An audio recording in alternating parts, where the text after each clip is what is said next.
Compensation Scheme of Last Resort, or CSLR, was born out of a recommendation from the Hayne Royal Commission and started operations in early April of this year. Its setup and first few months of activity have been accompanied by questions surrounding the inclusion of claims related to the collapse of Dixon Advisory and the expected $135 million worth of claims that will most likely be funded through levies on financial advisors. I'm joined today by the Financial Advice Association of Australia General Manager for Policy, Advocacy and Standards, Phil Anderson, to take a closer look at the CSLR. Thanks for joining me, Phil. It's good to be with you. Phil, the place of the CSLR in the advice sector, does the advice sector really need such a scheme? Well, the history goes back quite a long way. The Ramsay inquiry in 2017 recommended it. The Hayne Royal Commission endorsed the Ramsay recommendation. There has been a history of unpaid determinations, and that's in part because financial advice is predominantly a small business sector, and thus it's not uncommon for one or two smaller firms to fail in any one year. The design of it was, however, expected to be a very moderate expenditure and not something of the scale that we've seen today. There are all sorts of issues with this, and I think the Dixon Advisory debacle has put a focus on them. Is it fair for advisors to fund the failures of other practitioners? And anyone who's been in the advice sector for some time will know there has been some spectacular failures beyond Dixon, but Dixon's the sort of the case of the moment. It's very much a concern to our members, and there's probably a couple of things here. It's the scale that we're looking at in terms of Dixon Advisory. We're talking, nearly 400 million of losses. When the government first responded to the Hayne Royal Commission, they pointed to the fact that they would pay unpaid determinations for the period up to the establishment of AFCA, a period of roughly 10 years. They said it was going to cost $30 million. So we had the understanding that this could be $3 million, maybe up to $6 million a year across the entire profession, not something of the scale that we've confronted as a result of Dixon. And I think the other point that is really relevant is, what are we actually paying for here? Dixon Advisory, the core of the problem at Dixon Advisory was the collapse of the US Masters Residential Property Fund, the URF fund, where clients lost hundreds of millions of dollars. That was a product issue. It was not entirely an advice issue. So the pushback is, why are advisors being required to pay for what at the core is an underlying product failure?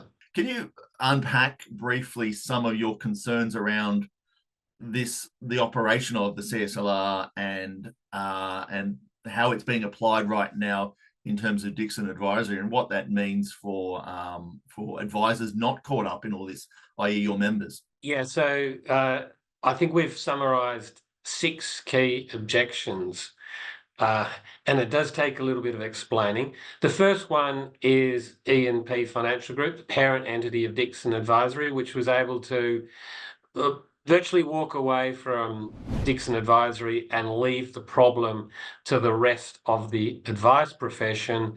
There has not been adequate investigation of what happened there, nor consideration as to whether action should have been taken against other parties such that would facilitate greater recovery of those losses. So that's an open issue for us.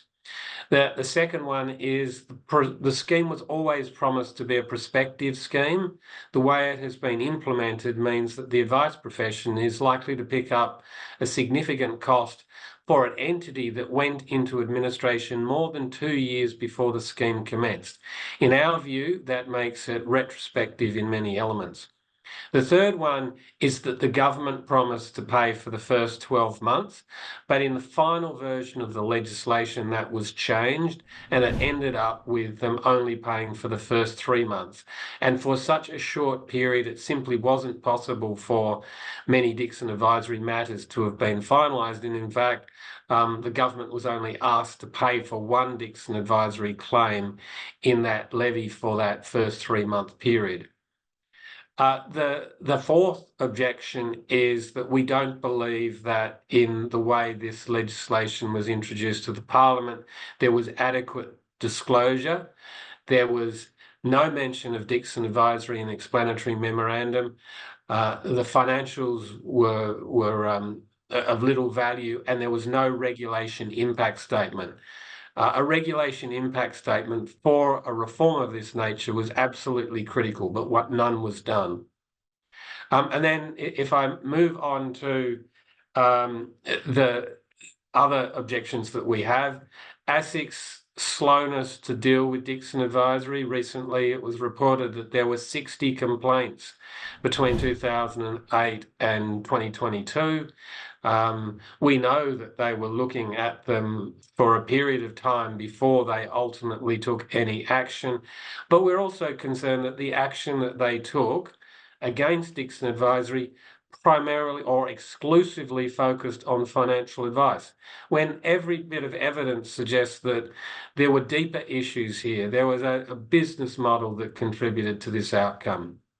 And the last thing that is part of our objection is the steps that were taken that enabled Dixon Advisory to remain a member of AFCA for such a long period of time after it went into administration. ASIC initially said that it would come to an end in April of 2023. They then extended it to April of 2024. AFCA didn't finalise the cessation of their membership until 30 June 2024. And in that time, a significant number of additional complaints came through that will fit within the responsibility of the financial advice profession. You mentioned there that issue of advice is always on the hook for failures. In regard to the CSLR, how could that scheme be made more equitable for advisors?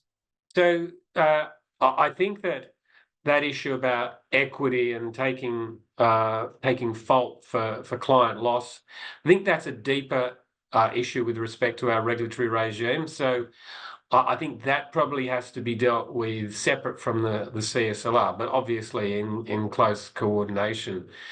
We look at the funding mechanism. Now, there's a $250 million cap for the CSLR for any 1 year. The CSLR also has a sector cap of 20 million. And anything above 20 million in any 1 year has to be referred to the minister to take action, to issue a levy. That provides a little bit of protection should the minister choose to apportion the loss above 20 million to other sectors, including those sectors who are not covered by the CSLR.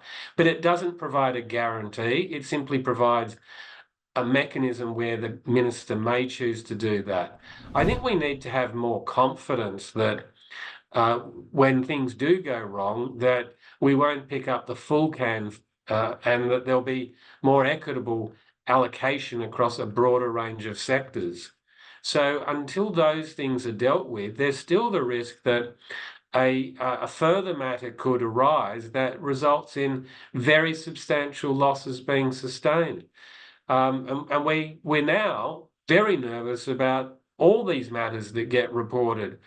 The practical reality is often it's vertically integrated groups that are selling products through their advice business that leads to challenges. Advisors who are completely separate from product are much less likely to lead to losses of the scale that we're looking at here. It's very interesting, Phil. I think there's so much more of this yet to play out. I appreciate your insights today. Thanks for joining us. Thank you, Jason. Thanks very much.